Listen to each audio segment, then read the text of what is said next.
საპროტესტო შეძახილებისა და სტვენის ფონზე დასრულებული 20 წლიანი სანაკრებო კარიერა მატჩის ბოლოს გიორგი შერმადინის მიერ კობახიძის სამადლობელ განცხადებას გულშემატკივრების მხრიდან უარყოფითი რეაქცია მოჰყვა. შერმადინმა საქართველოს ეროვნული საკალათბურთო ნაკრების შემადგენლობაში ბოლო საშინაო მატჩი ჩაატარა. გულშემატკივრების პროტესტს კალაძე ჩვეული პროპაგანდით გამოეხმაურა და ამტკიცებდა, რომ არსებითი მნიშვნელობა არ აქვს 30 ცალი ნაცი რაღაცას თუ გააპროტესტებს.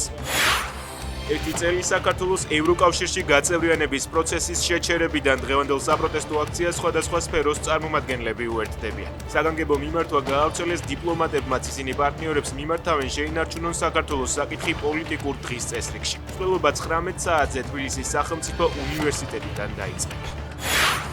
მე ვარ ქართველი ევროპელი უწყვეტი პროტესტის ერთი წლის თავზე აქციების საზღვარგარეთაც გაიმართება. ემიგრანტების სამშობლოში არსებულ პოლიტიკურ, სოციალურ და ეკონომიკურ ვითარებას 17 ქვეყნის 27 ქალაქში გააპროტესტებენ. მთელი რუსეთი მოსკოვისა და სანქტ-პეტერბურგის გულისთვის არსებობს და ყველაფერი დანარჩენი, რაც მათ აქვთ თუ ის დაიშლება, ამას ვერავინ შეამჩნევს. რუსეთისგან განადგურების გარდა არაფერს უნდა ველოდოთ, განაცხადა ზელენსკი. უკრაინის პრეზიდენტი ამბობს, რომ პუტინს უვადო ძალაუფლება და მეზობელი ხალხის დამორჩილება სურს.